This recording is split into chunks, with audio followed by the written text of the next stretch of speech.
Assalamualaikum warahmatullahi wabarakatuh. Alhamdulillahi rabbil alamin. Wassalatu wassalamu ala asyrafil anbiya'i wal mursalin wa ala alihi wa sahbihi ajma'in. Subhanaka la ilma lana illa ma 'allamtana innaka antal alimul hakim. Wa la hawla wa la quwwata illa billahil 'aliyyil 'azim. Rabbi shrah li sadri wa yassir li amri wahlul 'uqdatam min lisani yafqahu qawli. Rabbi yassir wa la tu'assir. Rabbi tammim bil khair. Alhamdulillah, syukur kita kepada Allah Subhanahu wa taala dengan keizinan dan limpahan kurniaan daripadanya kita sama-sama diberi peluang untuk kita sambung perbincangan kita berkaitan dengan kitab Sirah An-Nabawiyah, Sirah Nabi Muhammad sallallahu alaihi wasallam yang dikarang oleh Dr. Mustafa As-Sibai, yang mana pada malam ini kita sambung kepada perbincangan berkaitan dengan keistimewaan Sirah Nabi sallallahu alaihi wasallam. Kita nak lihat apakah keistimewaan yang ada pada sirah Nabi kita Muhammad sallallahu alaihi wasallam, yang mana kalau kita lihat kepada para ulama kita, mereka sering ulang, mereka sering baca. Dengan mereka membaca sirah, dengan mereka membaca perjalanan kehidupan junjungan Nabi kita Muhammad sallallahu alaihi wasallam, boleh memberikan kekuatan, boleh memberikan ketenangan, boleh memberikan kepada mereka suatu perkara yang boleh mereka hayati dalam kehidupan mereka. Jadi oleh kerana itulah pengarang kita juga dia mulakan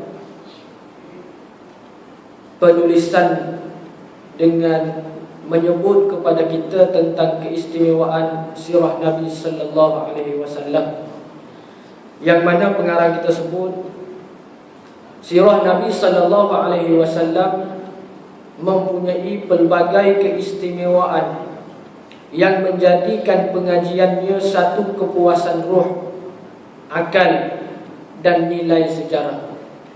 Jadi kalau apa yang disebut oleh pengarang kita ini, dia kata dengan kita mengkaji, kita baca, kita renungi sirah junjungan besar Nabi kita Muhammad sallallahu alaihi wasallam, dia boleh membawa kepada kita kepuasan ruh. Bagaimana kita lihat bagaimana Rasulullah sallallahu alaihi wasallam hubungannya dengan sesama manusia, hubungannya dengan Allah Subhanahu wa taala, hubungannya dengan makhluk-makhluk lain. Bagaimana Rasulullah dia melalui pengabdian diri kepada Allah Subhanahu wa taala dengan ibadah yang pelbagai. Maka kalau kita juga baca sirah itu, kita akan rasa kepuasan dalam diri kita. Kita dapat mengenali junjungan besar Nabi kita sallallahu alaihi wasallam yang digelar kekasih oleh Allah Subhanahu wa taala, yang mana kita baca pun kita akan rasa tenang, kita akan rasa aman. Dan pada hari ini kadang-kadang ada setengah orang tu, dia tengok cerita tu 2-3 kali ulang cerita yang sama, tak rasa boring, tak rasa cerita ni dah tengok. Sebab apa? Sebab dia menumpukan sepenuhnya perasaannya, akalnya, minatnya dan sebagainya. Kalau kita tanya berapa orang yang tengok cerita P.Ramli, kadang-kadang 5-6 kali dah. Oh, saya dah khatam kisah ni, cerita P.Ramli ni dah 7 kali. Tapi kalau tayang kali yang ke-8, tengok lagi. Tayang kali yang seterusnya pun tengok lagi. Bagaimana? Sebab kita menganggap ianya ada nilai, ianya boleh memberi kepuasan kepada kita, ianya boleh memberi sesuatu yang kita inginkan.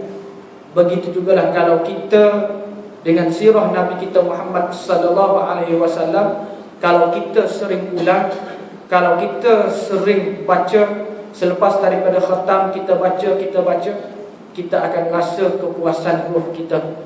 Sebab kita baca kisah sebaik-baik manusia. Kita baca kisah yang dipaparkan oleh Allah SWT, yang tidak dicampuri dengan keraguan-keraguan. Sebagaimana kisah-kisah yang lain ada bercampur dengan keraguan-keraguan tertentu, tapi berkaitan dengan sirah, berkaitan dengan kehidupan dunia besar Nabi kita sallallahu alaihi wasallam. Apa yang disampaikan kepada kita adalah kisah-kisah yang benar, kisah-kisah yang betul. Kalau kita baca pun kita akan rasa kepuasan ruh.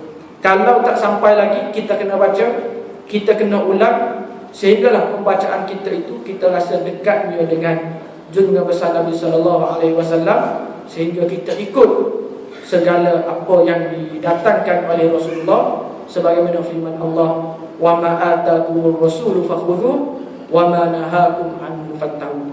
Begitu juga akal kita akan rasa aman, tenang dengan kita membaca sirah junjungan besar Nabi kita sallallahu alaihi wasallam.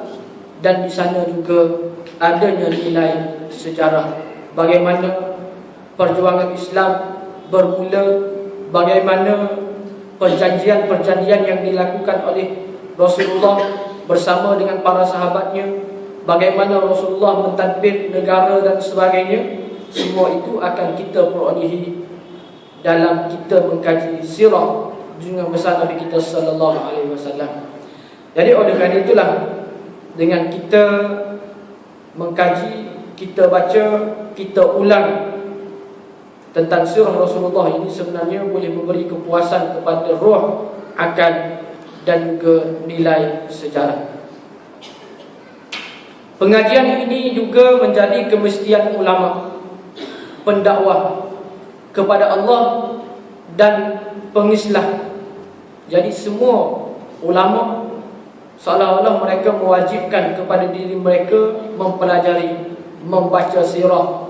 Lebih-lebih lagi lah kepada para pendakwah dan sebagainya, memang kena kaji, kena lihat tentang sirah junjungan besar Nabi kita sallallahu alaihi wasallam. Kerana kalau kita rujuk kepada ilmu dakwah itu sendiri pun, salah satu daripada sumber utama daripada ilmu dakwah adalah sirah Nabi kita Muhammad sallallahu alaihi wasallam. Pengajian ini menjamin mereka mampu menyampaikan syariah kepada orang ramai dengan pendekatan yang menarik. Ini membuatkan orang ramai melihat syariah umpama khalifah muktasim, tempat berlindung ketika berlaku kacau bilau dan huru-hara. Pengajian ini juga akan membuka hati dan jiwa manusia untuk menerima pendakwah. Dengan itu, pengislahan yang diseru oleh para pengislah lebih menghampiri kejayaan dan lebih menepati sasaran. Kami ringkaskan keistimewaan sirah Nabi sallallahu alaihi wasallam yang paling menonjol dalam perbincangan berikut. Jadi dengan kita baca sirah ini, lebih mudah untuk kita menggunakan pendekatan-pendekatan yang tertentu dalam kita menyampaikan Islam. Sebab bagaimana Rasulullah dalam dia menyampaikan dakwah, kadang-kadang Rasulullah menggunakan akal fikiran, kadang-kadang Rasulullah menggunakan emosi, kadang-kadang Rasulullah menggunakan alam cakrawala, kehidupan sekeliling dan sebagainya. Dan itu bergantung kepada sasaran dakwahnya. Kadang-kadang kepada kanak-kanak Rasulullah guna dengan strategi yang tertentu, kepada orang dewasa pula Rasulullah guna teknik yang tertentu, kepada orang tua pula Rasulullah gunakan pendekatan yang tertentu. Maka dengan kita belajar sirah, kita akan dapati kita akan lebih senang dan lebih mudah menyampaikan dakwah. Kita berpandukan kepada apa yang telah dilakukan oleh junjungan besar Nabi kita sallallahu alaihi wasallam. Jadi sebab itulah penting kepada kita belajar sirah ini. Dan pengarang kita ini dia bawa kepada kita beberapa keistimewaan yang menonjol. Yang pertama, sirah Nabi sallallahu alaihi wasallam istimewa lantaran ia merupakan sirah yang menceritakan sejarah Nabi utusan Allah ataupun sejarah keagungan seorang tokoh Islam yang paling sahih. Jadi tak adalah kisah, tak adalah cerita yang paling sahih yang dipaparkan kepada kita sebagaimana yang diceritakan tentang junjungan besar Nabi kita Muhammad sallallahu alaihi wasallam, dan dengan kita baca kita boleh mengikuti, kita boleh memahami dan kita boleh menghayati kehidupan Rasulullah. Kerana sebagaimana ada kata-kata yang masyhur yang menyebut fatashabbahu illam takunu mislahum. Jadi kita ni dengan orang yang soleh, dengan orang yang baik, orang yang dekat dengan Allah Subhanahu wa taala, kita cuba contohi mereka, kita cuba jadikan mereka sebagai tauladan, barulah kita akan selamat. Dengan kita menyanyi orang yang soleh, kita menyanyi orang yang dekat dengan Allah Subhanahu wa taala, kita mengasihi para nabi, para rasul dan kasih kepada mereka ini. Cara yang pertama untuk kita sampai kepada tahap kasih, kita kena kenal terlebih dahulu. Sebagaimana pepatah Melayu, tak kenal maka tak cinta. Nak cinta kepada Rasulullah, kalau tanya kepada kita, semua orang jawab cinta pada Rasulullah, hubbun Nabi, kita kasih kepada Rasulullah. Tapi kalau orang tanya kita, kenal tak siapa Rasulullah, bagaimanakah kehidupan Rasulullah di awal-awal kehidupannya, di pertengahan kehidupannya, di akhir kehidupannya, kadang-kadang kita suka nak ceritakan bagaimana kita dakwa kita sayang pada Rasulullah, tapi kita tak memahami tentang sirah Rasulullah sallallahu alaihi wasallam. Jadi untuk kita nak kasih, kita akan sayang. Sebab itulah bagaimana para sahabat sanggup mempertahankan jiwa mereka, sanggup memberikan segala-galanya kepada Rasulullah. Kenapa? Kerana mereka tahu, mereka kenal siapa Rasulullah, dan hasil daripada kenal mereka terhadap Rasulullah membawa kepada kecintaan mereka, sehingga mereka sanggup buat apa sahaja demi mempertahankan Rasulullah sallallahu alaihi wasallam. Sirah Rasulullah sallallahu alaihi wasallam telah kita terima melalui susur galur ilmiah yang tepat, dan paling pasti kita akan melihatnya ketika membincangkan sumber rujukan sirah. Susur galur ilmiah ini tidak memberi ruang untuk kita meragui kebenaran peristiwa besar yang penting yang berlaku. Ia juga memudahkan kita mengesan peristiwa dan mukjizat yang ditokok tambah oleh akal yang jahil dan gemar menambahkan sifat-sifat mengkagumkan kepada Rasulullah sallallahu alaihi wasallam pada zaman-zaman terkemudian, melebihi apa yang dikehendaki Allah dan Rasulnya. Dia menyangka tokok tambah ini boleh menunjuk kemuliaan kedudukan, kesucian risalah dan keagungan perjalanan hidup baginda sallallahu alaihi wasallam. Jadi dengan kita kaji juga kita akan dapat bezakan yang mana sirah yang benar, mana sirah yang telah ditambah, dikurangkan dan sebagainya, dan semua itu akan kita fahami, kita akan jelas dengan kita memahami secara jelas terhadap kisah ataupun sirah junjungan besar Nabi kita sallallahu alaihi wasallam. Keistimewaan sirah yang sahih lagi tiada sebarang keraguan ini tidak terdapat dalam mana-mana sirah Rasul Allah terdahulu. Sirah Musa alaihissalam yang ada pada hari ini telah bercampur aduk antara peristiwa-peristiwanya yang sahih dengan pemalsuan dan pindaan-pindaan yang dimasukkan oleh Yahudi. Jadi kalau kita baca kisah-kisah, dia kata nabi-nabi yang lain telah dicampur adukkan dengan kisah-kisah yang diceritakan oleh kaum Bani Israel, sebagaimana dengan istilah yang kita kenali dengan Israiliyat. Kisah-kisah Israiliyat memang banyak kadang-kadang. Sebab itulah dalam masyarakat kita pada hari ini pun banyak yang ada. Kalau kita terkenal dengan kayu kokar, dahulu heboh dengan kayu kokar, ada jual kayu kokar, dia kata kayu kokar ini, itu, ini dan sebagainya. Ada kata daripada mana asal kayu kokar, dia kata asal daripada kapal Nabi Nuh. Sedangkan kalau kita tengok bukan daripada tersebut, tapi itulah cerita yang dibawa, sehingga ada orang jual begitu ramai, dan orang jual pun tambah lagi cerita. Kalau pakai kayu kokar ini jadi hebat, jadi itu ini ini dan sebagainya. Dan saya pun ada seorang kawan yang dia jual kain kokai ini, tiba-tiba dijual kepada seorang pembeli. Apabila pembeli ni dia dengar daripada orang lain bahawa kain kokai ini hebat, ada itu ini dan sebagainya, dia beli, dia pun gantung dalam kereta dia. Tiba-tiba pada satu hari tayar kereta dia ni keempat-empat hilang. Dia pun pergi marah kepada penjual, kawan saya yang jual kain kokai. Dia kata, saya dengar orang kata kain kokai itu ini dan sebagainya. Macam mana saya dah beli kain kokai dan saya telah gantung dalam kereta, tapi keempat-empat tayar kereta saya telah dicuri. Dia marah. Tuan yang jual kain kokai tadi, dia kata, kamu nak cuba pilih, nak 4 tayar hilang ke ataupun nak kereta hilang? Dia kata kalau tak ada kain kokai ni, sekali dengan kereta-kereta hilang. Dia kata kalau ada kain kokai ni 4 tayar aja, nak pilih mana satu. Jadi sempat kawal lagi. Walau bagaimanapun, memang banyak kisah-kisah yang dipaparkan dalam masyarakat kita pada hari ini pun. Dengan gelang, kalau sekarang ni bagaimana gelang yang daripada gunung berapinya itu pakai, kata nyamuk tak gigit. Memang nyamuk tak gigit lah gelang tu.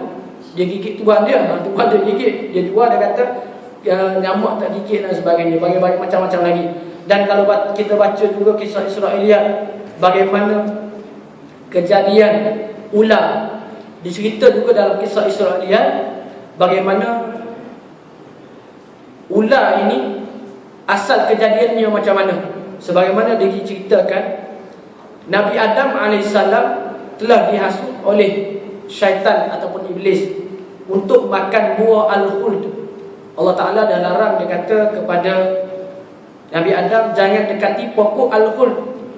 Tapi oleh kerana Nabi Adam terkesan dengan hasutan syaitan, sehingga dia memakan buah al-khuld. Ceritanya bagaimana? Sedangkan Nabi Adam dalam syurga, syaitan di luar syurga. Bagaimana syaitan itu boleh menghasut Nabi Adam? Sebagaimana kisah Israiliyat, dia sebut Nabi Adam pada satu hari syaitan dia telah meminta bantuan daripada ular supaya dia dapat masuk ke dalam tubuh ular tersebut untuk dia menghasut Nabi Adam. Maka ular pun beri bantuanlah kepada iblis, kepada syaitan untuk menghasut Nabi Adam. Apabila dihasut dan berlaku kisah yang berlaku, maka Allah SWT telah mengenakan hukuman kepada ular sehingga dipotong kaki dan tangannya. Sebab itulah dia kata ular tak ada kaki dan tak ada tangan. Sebab kisah kalau kita tengok pun betul juga macam kisah dia.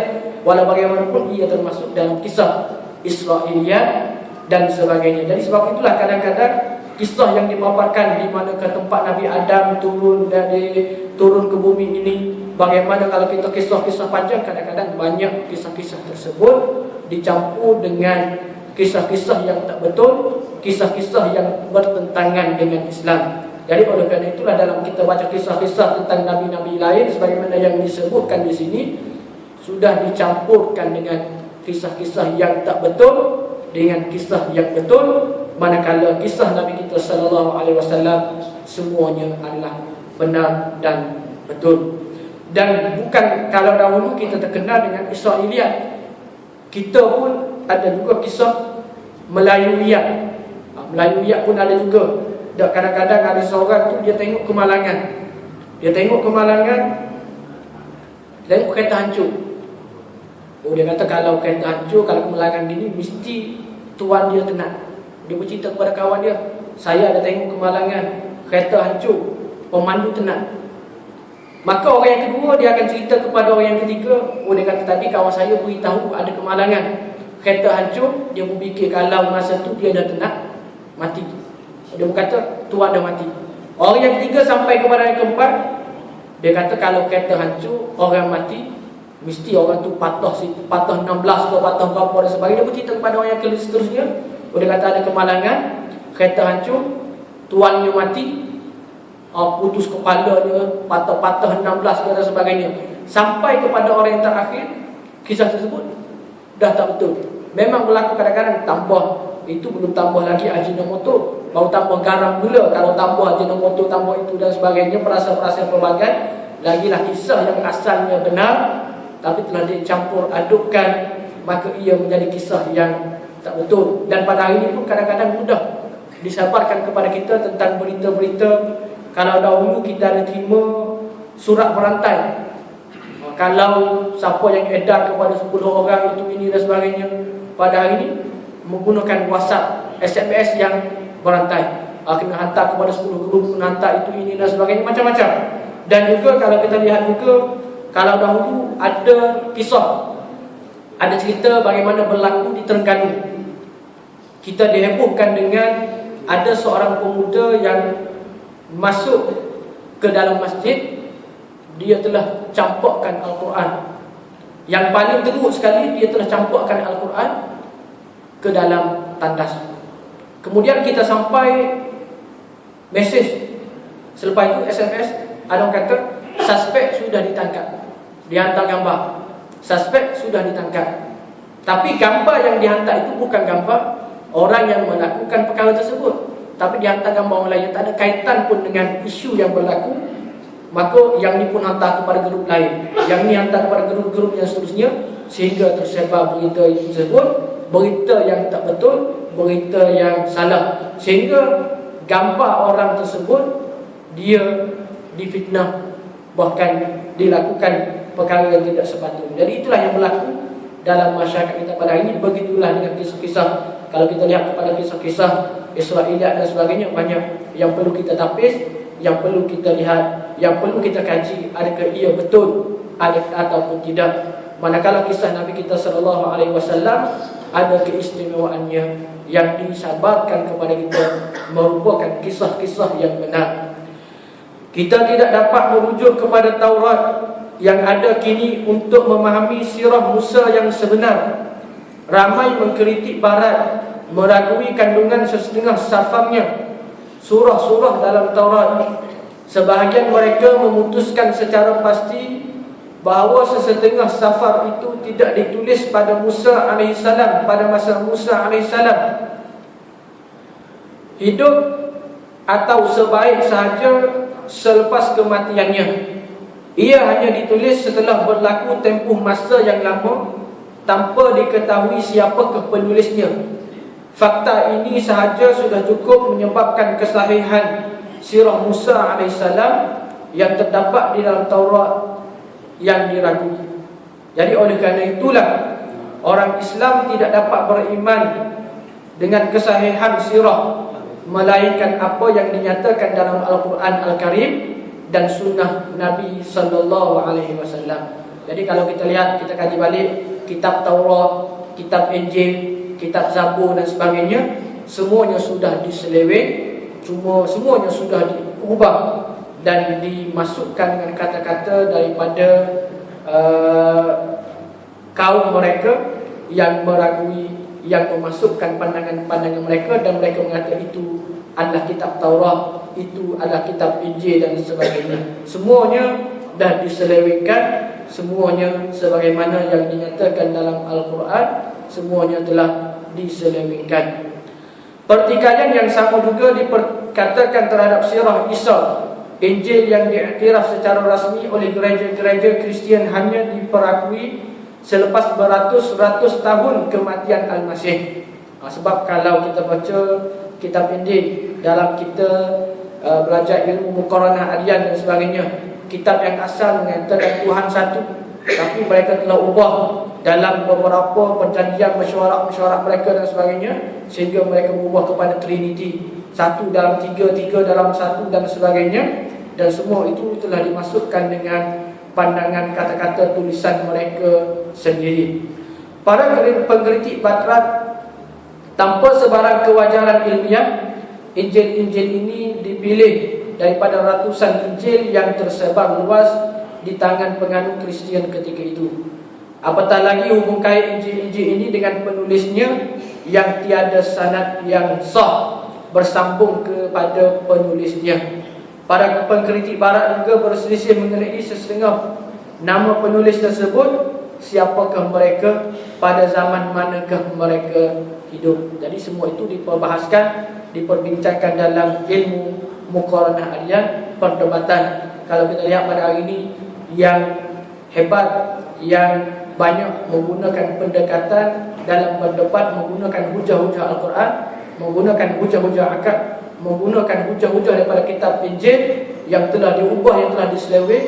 Kalau yang ada sekarang ini yang kita kenal Zakir Naik.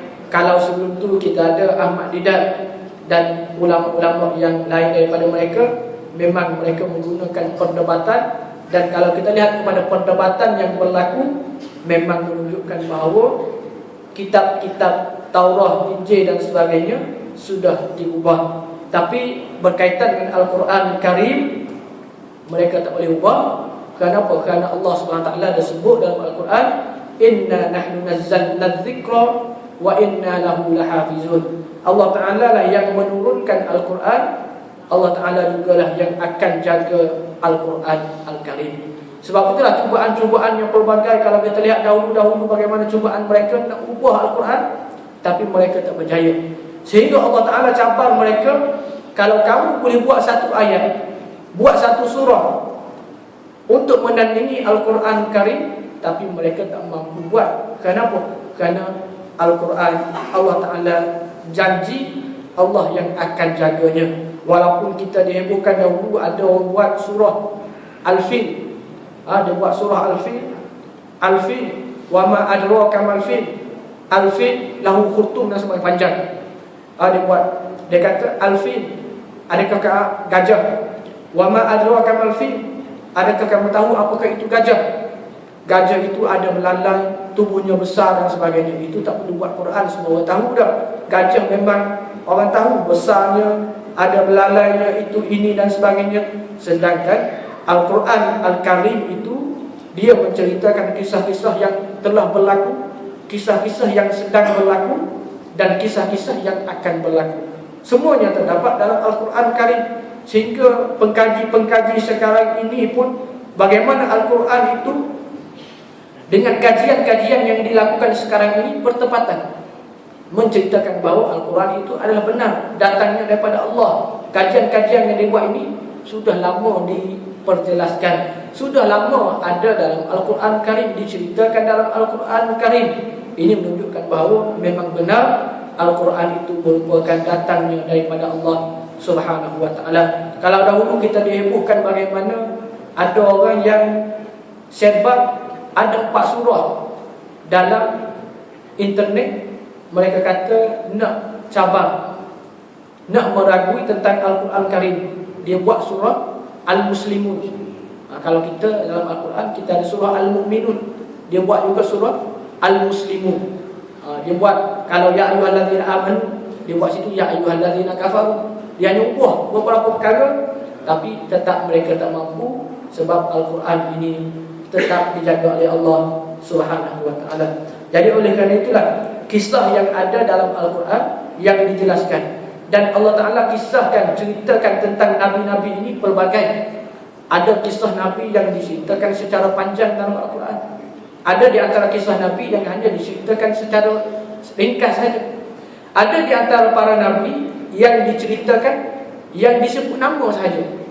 Contoh Nabi apa? Nabi Zulkifli dan sebagainya, hanya disebut namanya sahaja, tapi tidak diceritakan tentang kisahnya, perjalanannya dan sebagainya. Jadi itu berkaitan dengan Al-Quran.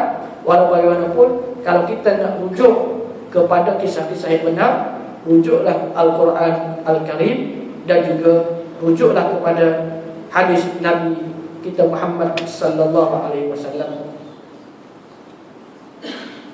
Jika keraguan ini timbul terhadap sirah Rasul-Rasul selaku tokoh agama yang tersebar luas di dunia, keraguan yang lebih kuat berlaku terhadap sirah tokoh-tokoh agama dan ahli falsafah lain yang bilangan pengikutnya di dunia ini mencapai ratusan juta orang. Contohnya Buddha, Konfusius. Kisah hidup mereka hanya berlegar di kalangan pengikut mereka sahaja. Ia tidak mempunyai asal usul yang diperakui daripada kacamata kajian ilmiah. Ia hanyalah diambil secara tergesa-gesa oleh para sami sesama mereka. Setiap generasi menokok tambah riwayat generasi sebelumnya. Mereka menambah riwayat-riwayat berunsur legenda dan khurafat yang tidak dapat dipercayai oleh akal yang cerdas dan bebas daripada ketaksuban kepada agama itu. Jadi banyak kisah-kisah yang dipaparkan ada taksubnya. Mereka terlalu taksub sehingga mereka mengagung-agungkan, sehingga mengangkat pengasas kepada agama, contohnya agama Buddha, agama Konfusius dan sebagainya. Mereka terlalu taksub, dan Islam sebenarnya melarang kita daripada taksub. Sebab itulah Islam, saya cuba tanya, kalau di pelajar-pelajar saya cuba tanya, adakah boleh kita taksub dengan Islam? Ada yang kata, boleh Ustaz, taksub dengan Islam. Kenapa Islam larang kita daripada taksub? Kalau kita boleh taksub dengan Islam, bagaimana Islam larang kita daripada taksub? Takkankah Islam larang daripada taksub, tiba-tiba Islam suruh kita taksub dengan Islam? Sedangkan Islam ini ataupun taksub ini boleh menyebabkan seseorang itu dia buta, dia telah tutup kebenaran, dan dia hanya mengambil yang dipersetujui olehnya sahaja. Sebab itulah, apakah yang dimaksudkan dengan taksub yang sepatutnya kita jauhi daripada berlaku taksub? Taksub ialah kita ikut mana-mana orang, mana-mana individu, mana-mana pandangan, mana-mana pendapat tanpa ada dalil. Itu taksub. Kita berpegang dengan sesuatu tanpa ada dalil. Kalau kita berpegang sebagaimana yang kita kisah yang berlaku di antara dua orang, dia bertengkar, dua orang ni bertengkar. Yang ni kata dia tengok di hutan tu bergerak, yang ni kata ayam, seorang lagi kata kambing. Oh, jadi kata ayam, kambing, tiba-tiba terbang. Yang kata ayam tadi kata, aku dah kata ayam, kamu kata kambing juga. Dia kata ini kambing jenis terbang, jenisnya kambing moden dan sebagainya. Kerana telah taksub memang jelas, nampak dah dalil bukti bahawa kalau terbang adalah ayam. Tapi oleh kerana dia terlalu taksub, dia kata tetap kambing. Sebagaimana kalau kita lihat juga kepada masyarakat jahiliah, kepada orang kafir. Contohnya apabila Nabi menyeru supaya meninggalkan penyembahan mereka, Nabi kata jangan sembah patung, jangan sembah itu, jangan sembah ini, kerana semuanya tak boleh memberi manfaat kepada kamu, semuanya tak boleh tolak mudarat kepada kamu. Tapi mereka tetap taksub. Mereka kata tidak, inilah yang kami terima daripada datuk nenek moyang kami. Alasan mereka terima daripada datuk nenek moyang dan sebagainya, oleh kerana mereka terlalu taksub dan mereka tidak menerima kebenaran yang dibawa oleh junjungan besar Nabi kita Muhammad sallallahu alaihi wasallam. Jadi sebab itulah dengan kita baca surah ini, kita boleh mengelak daripada kita taksub. Dan semua yang ada dalam Islam, semuanya bersandarkan kepada dalil.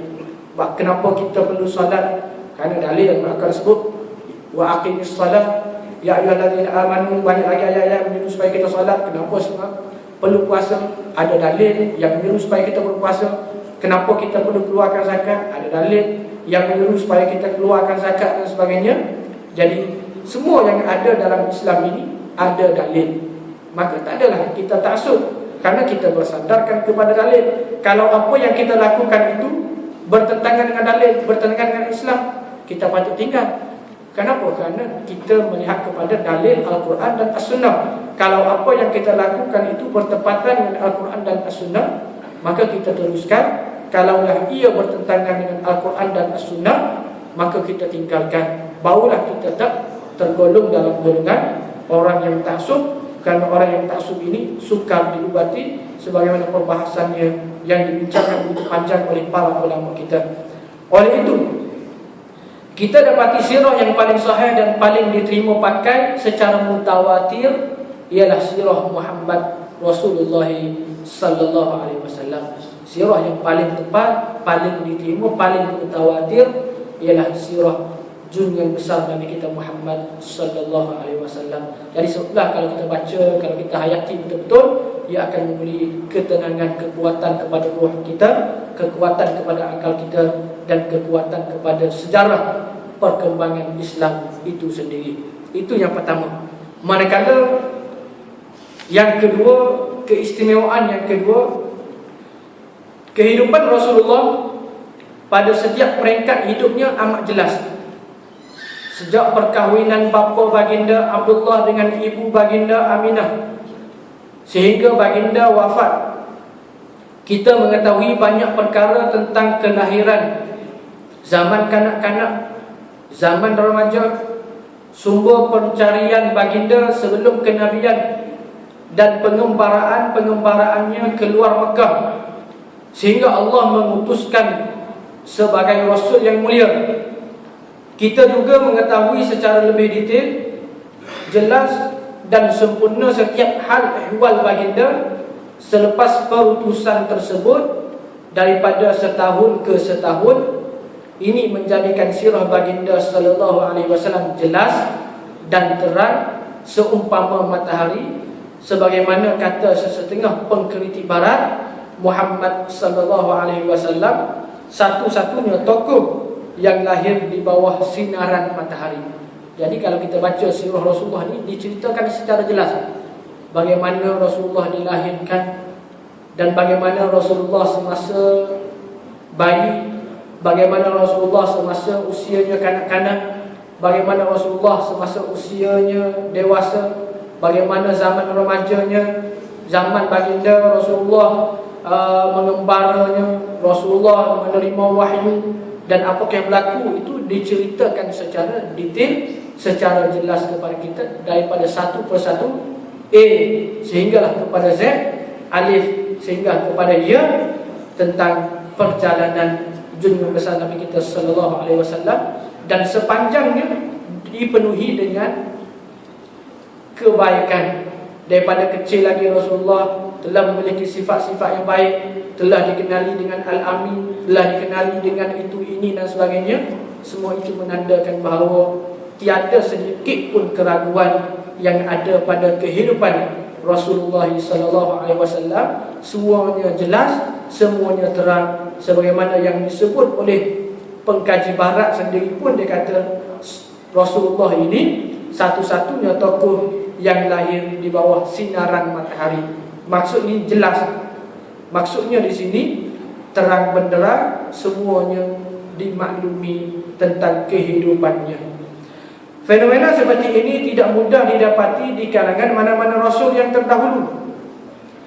Kita tidak tahu sesuatu pun tentang Musa alaihissalam ketika zaman kanak-kanak, zaman remaja, maupun sumber pencariannya sebelum kenabian. Kita hanya mengetahui sedikit sahaja berkenaan kehidupan baginda selepas kenabian. Ini tidak memberi gambaran sempurna berkenaan kepribadiannya kepada kita. Hal yang sama juga diperkatakan tentang Isa alaihissalam ketika tidak mengetahui apa-apa tentang zaman kanak-kanaknya, melainkan apa yang diceritakan oleh Injil-Injil hari ini. Injil menceritakan bahawa baginda telah memasuki haikal Yahudi dan berbincang dengan pendeta-pendetanya. Inilah satu-satunya kejadian yang disebutkan tentang zaman kanak-kanaknya. Selanjutnya kita tidak mengetahui hal ehwal beliau selepas kenabian, melainkan peristiwa yang berkaitan dengan dakwah dan sedikit tentang cara hidupnya, manakala selain daripada itu adalah perkara yang dilitupi kabus kebal. Jadi oleh kerana itulah disebut, dia buat perbandingan tentang nabi-nabi yang lain, tentang kisah sirah Nabi kita Muhammad sallallahu alaihi wasallam. Maka jelas di sini bahawa sirah Rasulullah adalah merupakan sirah yang paling sempurna, paling jelas, kerana diceritakan satu persatu, bermula daripada Nabi dilahirkan, bermula daripada kehidupan ayahnya, emaknya, Nabi dilahirkan, kemudian Rasulullah kanak-kanak, dewasa, remaja dan sebagainya, sehinggalah Rasulullah menyampaikan dakwah kepada kita semua. Di mana kedudukan maklumat ini berbanding dengan maklumat yang telah disebutkan oleh sumber-sumber sirah yang sahih. Semua-semua ini menyebutkan secara detail kehidupan pribadi Rasulullah, seperti makan, bangun, duduk, pakaian, rupa bentuk, gaya, percakapan, interaksi dengan keluarga, ibadat, solat, dan pergaulan baginda dengan para sahabatnya. Bahkan pendetailan dalam meriwayatkan sirah baginda hingga ke tahap mereka menyatakan kepada kita bilangan uban di kepala dan janggut baginda sallallahu alaihi wasallam. Kalau kita cerita tentang Nabi ni terlalu detailnya, satu persatu diceritakan kepada kita bagaimana Rasulullah makan, bagaimana Rasulullah bangun, bagaimana Rasulullah duduk, Rasulullah suka pakai baju yang macam mana, bagaimana rupa bentuk Rasulullah, bagaimana gaya Rasulullah, cara berjalan Rasulullah, percakapan Rasulullah, bagaimana Rasulullah dengan keluarganya, ibadat Rasulullah, salat Rasulullah, pergaulan dan seterusnya. Sehingga yang paling jelas sekali, sehingga kepada tahap diceritakan juga berapa bilangan uban Rasulullah. Kalau kita baca dalam kitab Syama'il, disebut antara para sahabat yang sebut bagaimana berapa bilangan uban Rasulullah, bulu-bulu yang ada pada Rasulullah yang berwarna uban, sehingga disebut kenapakah rambut-rambut yang ada pada tubuh Rasulullah menjadi uban. Sebagaimana yang disebut kerana surah Hud yang memerintahkan Nabi, fastaqim kama umirta, hendaklah kamu istiqamah. Nak menceritakan bahawa istiqamah itu satu perkara yang sukar, sehingga Rasulullah kata syaibatni Hud wa akhawatha. Rasulullah kata sehingga rambut-rambut aku, bulu-bulu yang ada pada tubuh aku ini menjadi uban dengan sebab surah Hud, yang mana dalam surah Hud itu ada satu ayat yang mana ayat tersebut menyeru supaya kita istiqamah. Memang istiqamah itu satu perkara sukar.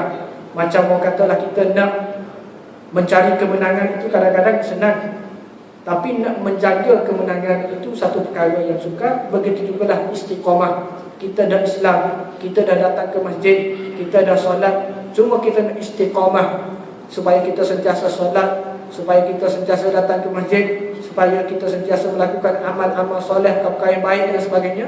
Itu satu perkara yang sukar, satu perkara yang susah dalam kita nak menentukan perkara tersebut.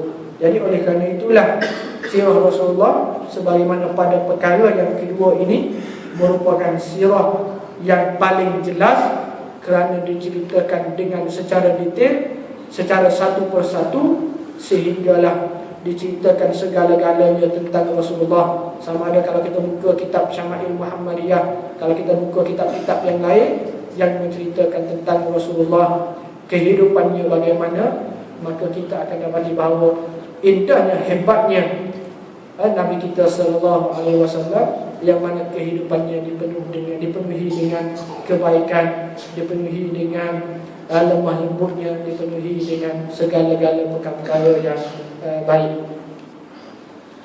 Yang ketiga, sirah Rasulullah sallallahu alaihi wasallam menceritakan perjalanan hidup seorang manusia yang dimuliakan Allah dengan risalahnya. Namun ia tidak mengeluarkan baginda daripada sifat kemanusiaannya. Kehidupan baginda tidak disertakan dengan dongeng-dongeng, juga tidak ditokoh tambah dengan sifat ketuhanan, sama ada sedikit mahupun banyak.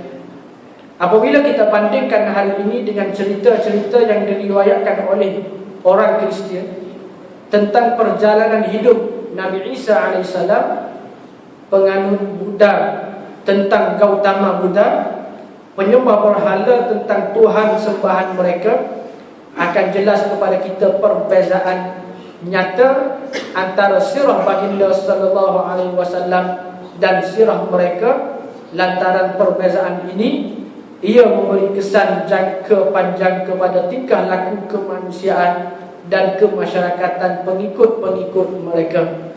Dakwaan ketuhanan kepada Isa alaihissalam dan Gautama Buddha menyebabkan mereka berdua tidak boleh menjadi contoh teladan kepada manusia dalam kehidupan peribadi dan kemasyarakatannya. Sebaliknya, Muhammad sallallahu alaihi wasallam akan terus menjadi model manusia yang kamil kepada sesiapa yang ingin hidup bahagia dan mulia dari segi diri, keluarga dan suasana persekitarannya. Oleh yang demikian, Allah Ta'ala berfirman dalam kitabnya yang mulia, laqad kana lakum fi rasulillahi uswatun hasanah liman kana yarjullaha wal yawmal akhir. Demi sesungguhnya adalah bagi kamu pada diri Rasulullah itu contoh ikutan yang baik, iaitu bagi orang yang sentiasa mengharapkan keredaan Allah dan balasan baik hari akhirat. Surah Al-Ahzab ayat 21.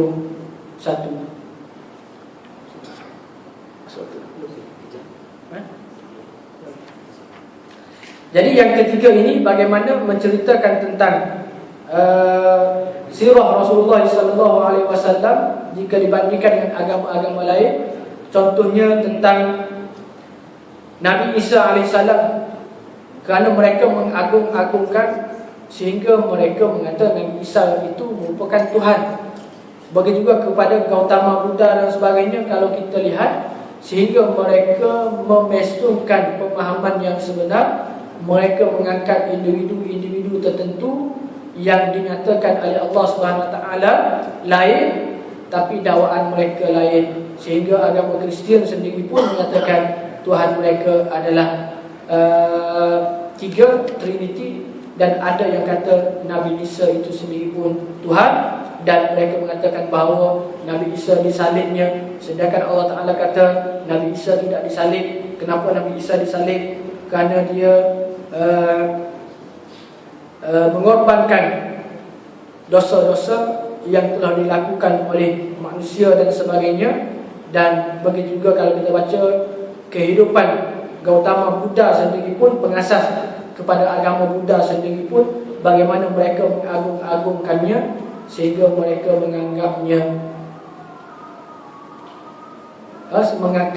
sehingga mereka mengatakan pengasasnya sebagai.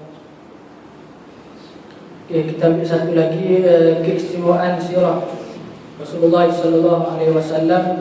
Yang keempat, sirah Rasulullah SAW meliputi setiap sudut kemanusiaan yang dimiliki manusia. Ia menceritakan kepada kita perjalanan hidup Muhammad SAW selaku pemuda yang amanah dan berakhlak mulia, iaitu sebelum Allah memuliakan baginda dengan risalahnya. Ia turut menceritakan kepada kita perjalanan hidup Rasulullah sebagai pendakwah kepada Allah yang mencari cara yang paling efektif untuk memastikan dakwahnya diterima.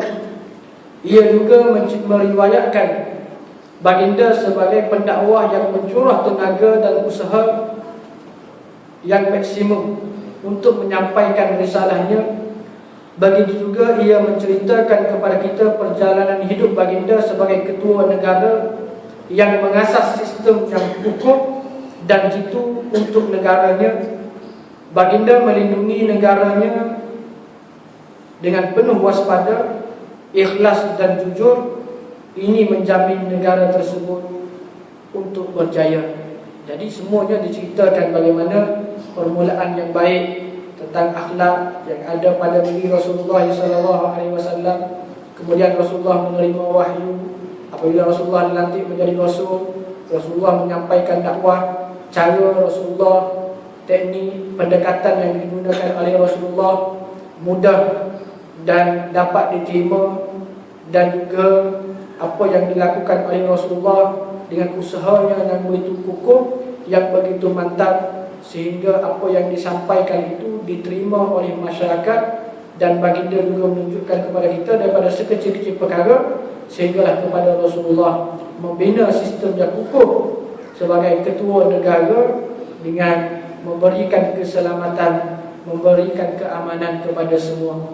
Begitu juga sirah menceritakan kepada kita perjalanan hidup Rasul sebagai seorang suami dan bapa yang mempamerkan sikap kasihan belas, hubungan yang baik, serta memberi perbezaan jelas antara yang mana hak dan yang mana kewajipan untuk suami, isteri dan anak-anak.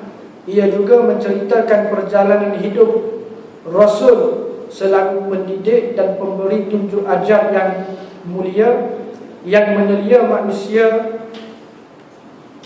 dengan memberi pendidikan kepada para sahabat. Baginda dengan pendidikan yang baik Baginda juga memindahkan nilai-nilai pendidikan itu daripada rohaninya sendiri ke dalam rohani mereka, daripada jiwanya kepada jiwa mereka. Ini mendorong mereka untuk mencontohi baginda dalam sehalus-halus perkara sehinggalah ke sebesar-besar perkara. Begitu juga ia menceritakan kepada kita perjalanan hidup Rasul selaku seorang teman yang melaksanakan kewajipan persahabatan serta memenuhi komitmen dan adab-adabnya. Ini menjadikan para sahabat baginda mengasihinya sebagaimana mereka mengasihi diri mereka sendiri, bahkan melebihi kasih mereka kepada keluarga dan kaum kerabat mereka. Sirah baginda juga menceritakan kepada kita perjalanan hidup seorang pahlawan yang berani, panglima perang yang jago, seorang ahli politik yang berjaya, jiran yang amanah, dan pengikat janji yang jujur. Jadi kalau kita baca memang semuanya itu diceritakan kepada kita secara satu persatu. Bagaimana Rasulullah dengan keluarganya. Dan kalau kita lihat Rasulullah kata khairukum li ahli. Orang yang paling baik di kalangan kamu, orang yang baik dengan ahli keluarganya. Wa ana khairukum li ahli. Maka Rasulullah kata, akulah orang yang paling baik terhadap ahli keluargaku. Jadi bagaimana kalau kita baca kisah Rasulullah dengan isterinya, kisah Rasulullah dengan anak-anaknya dan sebagainya, maka ia boleh memberikan kepada kita tentang kita bagaimana nak menguruskan rumah tangga kita dengan baik dan dengan elok. Begitu juga Rasulullah, bagaimana Rasulullah dengan kawan, dengan para sahabat. Rasulullah menghormati mereka, bagaimana dengan jiran. Rasulullah memberikan hak yang sepatutnya kepada orang yang sepatutnya. Semuanya itu dilakukan, semuanya itu kita akan dapati dengan kita mempelajari, dengan kita mengkaji sirah Rasulullah SAW. Pendek kata, sirah Rasulullah meliputi semua aspek kemanusiaan dalam masyarakat. Ini menjadikan baginda contoh tauladan yang baik untuk setiap pendakwah, panglima, bapa, suami, kawan, pendidik, ahli politik, ketua negara, dan demikianlah seterusnya. Jadi oleh kerana itulah kita baca sirah ini, kita akan dapati bahawa Rasulullah dia mengambil ataupun Rasulullah melaksanakan Islam itu secara menyeluruh, daripada sekecil-kecil perkara sehinggalah kepada sebesar-besar perkara. Daripada Rasulullah menguruskan dirinya kepada Rasulullah menguruskan sebuah negara, daripada Rasulullah mengurus dirinya, mengurus keluarganya, mengurus jirannya dan sebagainya. Semua itu boleh dijadikan panduan dalam kehidupan kita, supaya apa yang kita lakukan, apa yang kita buat pada hari ini perlulah dijadikan Rasulullah sebagai contoh ikutan dalam kita membina kehidupan pada hari ini, supaya kita dapat hidup secara aman, secara tenang, sebagaimana masyarakat dahulu hidup dalam keadaan aman dan dalam keadaan tenang. Jadi dengan empat yang kita baca pada malam ini berkaitan dengan keistimewaan yang ada pada sirah Nabi sallallahu alaihi wasallam, maka ia menjadikan kita lebih bersemangat. Kita lebih lagi kita nak mengetahui, kita nak mendalami, kita nak mengkaji tentang sirah. Kerana yang kita baca ini merupakan sirah yang paling benar, yang paling tepat, dan yang kita bacakan ini sebenarnya boleh memberi kekuatan kepada kita, boleh memberi kemantapan kepada roh kita, kepada akal kita dan seterusnya. Bukan sekadar kita mengetahuinya sahaja, akan tetapi yang paling penting dalam kita membaca sirah, dalam kita mengkaji sirah Rasulullah SAW ini, ialah kita nak jadikan Rasulullah sebagai contoh ikutan dalam kehidupan kita. Kalau Rasulullah buat itu jugalah yang kita nak buat dalam kehidupan kita. Kalau Rasulullah buat yang terbaik, kita juga nak buat yang terbaik dalam kehidupan kita. Maka dengan kita ikut Rasulullah, kita akan selamat dunia dan akhirat, sebagaimana dalam ayat Quran, wa ma ataakumur rasul fakhuzuh wa ma nahakum anhu fantahu. Begitu juga dalam kata-kata yang masyhur, fatashabbahu in lam takunu mislahum, maka innat tashabbuha bil kiram falahu. Kita hendaklah menjadikan orang-orang yang soleh, orang yang baik, para nabi, para rasul ini, dan kita cuba ikut cara mereka. kerana dengan kita mengikut cara mereka, kita cuba nak menjadikan kehidupan kita sama dengan kehidupan mereka, itu merupakan kejayaan dalam kehidupan kita. Maka dengan arti kata yang lain, kita kasihlah kepada orang yang dekat dengan Allah, kasihlah kita kepada orang yang dekat dengan Rasulullah. InsyaAllah kita akan bersama dengan mereka. Dan Rasulullah pun sebut, kalau kamu ni akan dihisab, akan dihitung oleh Allah SWT bersama dengan orang yang kamu kasihi. Kalau kita kasih kepada Rasul, kita kasih kepada para ulama dan sebagainya, maka kita dihisab oleh Allah SWT juga bersama dengan mereka. Tapi kalau kita benci, kita tidak suka kepada Rasul, pada ulama dan sebagainya, maka kita juga dihisab bersama dengan mereka. Jadi kasihlah, cintalah kita kepada Rasulullah dan mereka yang mengikut Rasulullah. Mudah-mudahan kehidupan kita lebih bermakna, lebih aman, lebih selamat. Jadi sekadar itulah untuk pengurusan kita pada malam ini. Mudah-mudahan apa yang kita bincang bersama diberkati dan dirahmati oleh Allah Subhanahu wa taala. Aqulu qawli hadza wa astaghfirullahal azim li wa lakum. Wassalamualaikum warahmatullahi wabarakatuh. A'udzubillahi minasyaitonir rajim. Bismillahirrahmanirrahim. Alhamdulillahirabbil alamin wassalatu wassalamu ala asyrafil anbiya'i wal mursalin wa ala alihi wa sahbihi ajma'in. Allahumma ij'alna mutaba'atan nabi Muhammad sallallahu alaihi wasallam. Allahumma inna nas'aluka min khairi ma sa'alaka minhu nabiyyuka Muhammad sallallahu alaihi wasallam wa na'udzu bika min syarri ma ista'adaka minhu nabiyyuka Muhammad sallallahu alaihi wasallam. Rabbana atina fid dunya hasanah wa fil akhirati hasanah wa qina adzabannar. Wa sallallahu ala sayyidina Muhammad wa ala alihi wa sahbihi wasallam. Walhamdulillahi rabbil alamin.